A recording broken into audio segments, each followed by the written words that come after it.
ገና እናንበረክካቸዋለን ኢራን። በጣም አስቸጋሪ ምሽት ነበር።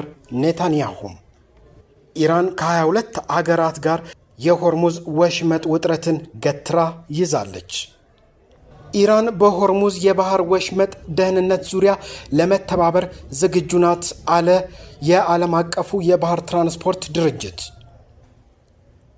እነዚህንና በዕለቱ የተሰሙ የተመራረጡ መረጃዎችን ይዘናል። እስከ ፍጻሜው አብራችሁን ቆዩ።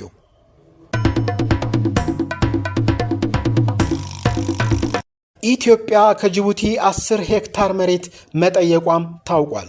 የኢትዮጵያ ኢንቨስትመንት ሆልዲንግስ በጅቡቲ ዳርመንጆንግ ኢንዱስትሪ ፓርክ ውስጥ 150,000 ኪዩቢክ ሜትር ነዳጅ መያዝ የሚችል ግዙፍ ማጠራቀሚያ ለመገንባት የሚያስችለውን የ10 ሄክታር መሬት ጥያቄ ማቅረቡ ነው የተሰማው። የነዳጅ ማጠራቀሚያው የሚያግዘው ምንድን ነው ለሚለው ጥያቄ የሀገሪቱን የኢነርጂ ደህንነት ማረጋገጥና ነዳጅን ከመርከብ በቀጥታ ወደ ባቡር መስመሩ በማገናኘት በቅልጥፍና ለማጓጓዝ እንዲሁም በአሁኑ ወቅት ጥቅም ላይ የሚውለው የሆራይዘን ተርሚናል የመያዝ አቅም በመሙላቱና ከመርከቦች መዘግየት ጋር ተያይዞ የሚከፈለውን ቅጣት ለመቀነስ ብሎም አዲሱ የዳርመጆግ ወደብ በዓመት 25 ሚሊዮን ቶን የመጫንና የማውረድ አቅም ያለው በመሆኑ ለኢትዮጵያ ስትራቴጂካዊ ጠቀሜታ ይኖረዋል ነው የተባለው። ይህ ፕሮጀክት በባህረ ሰላጤው አካባቢ ካለው ወቅታዊ ቀውስ አንጻር የኢትዮጵያን የነዳጅ ክምችት በአስተማማኝ ሁኔታ ለመጠበቅ ወሳኝ መሆኑ ነው የተገለጸው።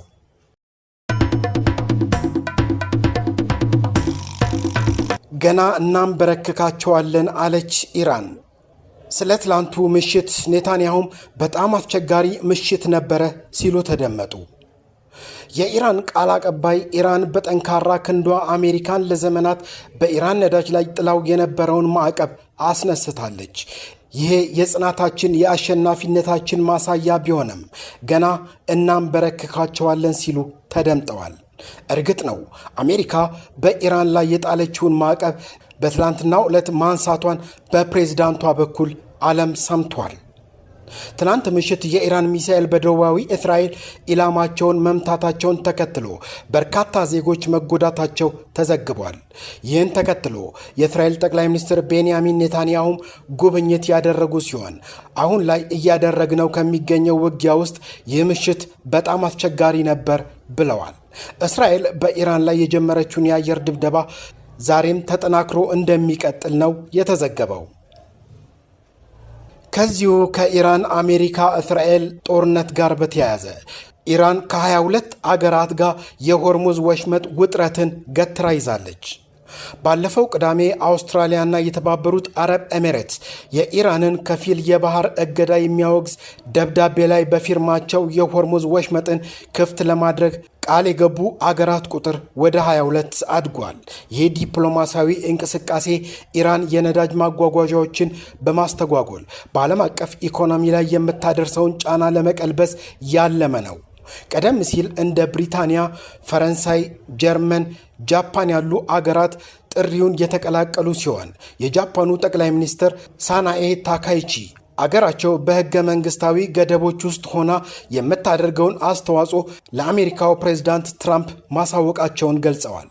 ፕሬዝዳንት ትራምፕም አጋር አገራት ኃላፊነታቸውን እየተወጡ መሆኑን በመግለጽ ቢደሰቱም የባህር ወሽመጡ በዋናነት በሚጠቀሙት አገራት ሊጠበቅና ሊቆጣጠር እንደሚገባ በድጋሚ አሳስበዋል። የመከላከያ ባለሙያዎች እንደሚሉት ከሆነ የንግድ መርከቦችን በሰላም ለማሳለፍ የጦር መርከቦች ጥበቃ የግድ አስፈላጊ ነው። ምንም እንኳን ውጥረት ቢኖርም ከቻይና፣ ህንድ፣ ቱርክና ፓኪስታን የተላኩ መርከቦች በአሁኑ ወቅት በወሽመጡ በኩል ጥንቃቄ በተሞላበት ሁኔታ እያለፉ እንደሆነ ታውቋል። በሌላ በኩል ኢራን ወሽመጡን እንዳልዘጋችውና ክፍት እንደሆነ እየተከራከረች ትገኛለች። የኢራን የውጭ ጉዳይ ሚኒስትር አራክቺኒ እንደገለጹት ከሆነ መንገዱ የተዘጋው ለጠላቶቻችንና ጥቃት ለሚሰነዝሩብን አገራት ብቻ ነው ሲሉ ተናግረዋል። ከዚሁ ከሆርሙዝ ወሽመጥ ጋር ተያይዞ የመካከለኛው ምስራቅ ጦርነት ከተቀሰቀሰ 4 ሳምንታት ባስቆጠረበት በዚህ ወቅት የአሜሪካው ፕሬዝዳንት ዶናልድ ትራምፕ ለኢራን እጅግ አስደንጋጭ ማስጠንቀቂያ ሰጥተዋል። ኢራን ወሳኝ የሆነውን የሆርሙዝ የባህር ወሽመጥ እንደ ፈረንጆቹ አቆጣጠር መጋቢት 23 ቀን 2026 እኩለ ሌሊት ድረስ ሙሉ ለሙሉ ካልከፈተች አሜሪካ የሀገሪቱን የኃይል ማመንጫ ማዕከላት በቦምብ እንደምትመታ መዛታቸው ታውቋል። ይህ ውሳኔ የመጣው በወሽመጡ መዘጋት ምክንያት የዓለም የነዳጅ ዋጋ በከፍተኛ ሁኔታ ጨምሮ የብዙ ሀገራትን ኢኮኖሚ እያናጋ ባለበት ወቅት ነው። ከዚሁ ከሆርሙዝ ወሽመጥ ጋር ተያይዞ ኢራን በሆርሙዝ የባህር ወሽመጥ ደህንነት ዙሪያ ለመተባበር ዝግጁ ነች ሲል የዓለም አቀፉ የባህር ትራንስፖርት ድርጅት እየገለጸ ይገኛል። በዓለም አቀፍ የባህር ትራንስፖርት ድርጅት የኢራን ቋሚ ተወካይ አሊ ሙሳቪ ቴህራን ለዲፕሎማሲያዊ መፍትሄ ቅድሚያ ትሰጣለች፣ ሆኖም መተማመኛ እርምጃዎች ከመወሰዳቸው ጎን ለጎን የትኛውም አይነት ጥቃት ሙሉ በሙሉ መቆም እንዳለበት አሳስበዋል። ሙሳቪ አክለውም በሆርሙዝ የባህር ወሽመጥ አሁን ላለው ሁኔታ ዋሽንግተንና ቴልአቪቭ ተጠያቂ ናቸው ሲልም ነው ያከለው። ከዚሁ ከሶስቱ ሀገራት ግጭት ጋር ተያይዞ በኢራን የሚሳኤል ጥቃት ምክንያት በዲሞና በአራድ ከተሞች የተጎዱ ሰዎች ቁጥር ከ160 በላይ መድረሱን የእስራኤል የአደጋ ጊዜ ባለስልጣን ተናገሩ።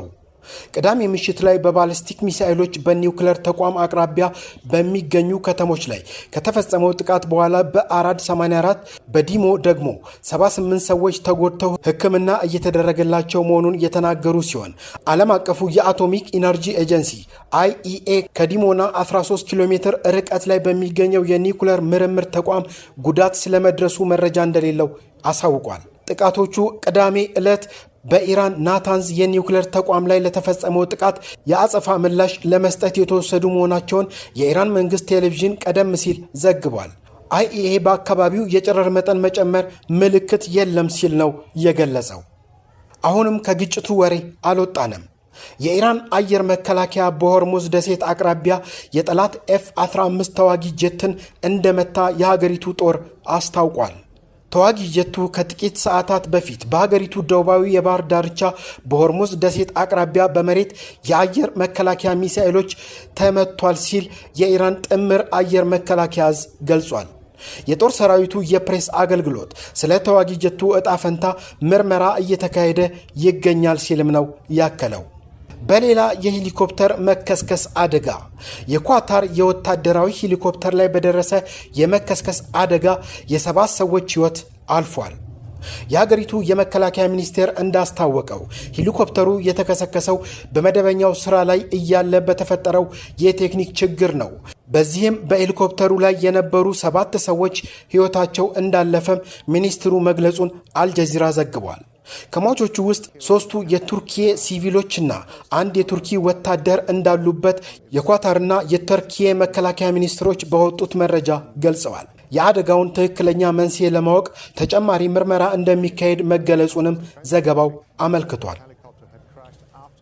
ዛሬም እንላለን፣ ሰላም ለሀገራችን፣ ሰላም ለምድራችን።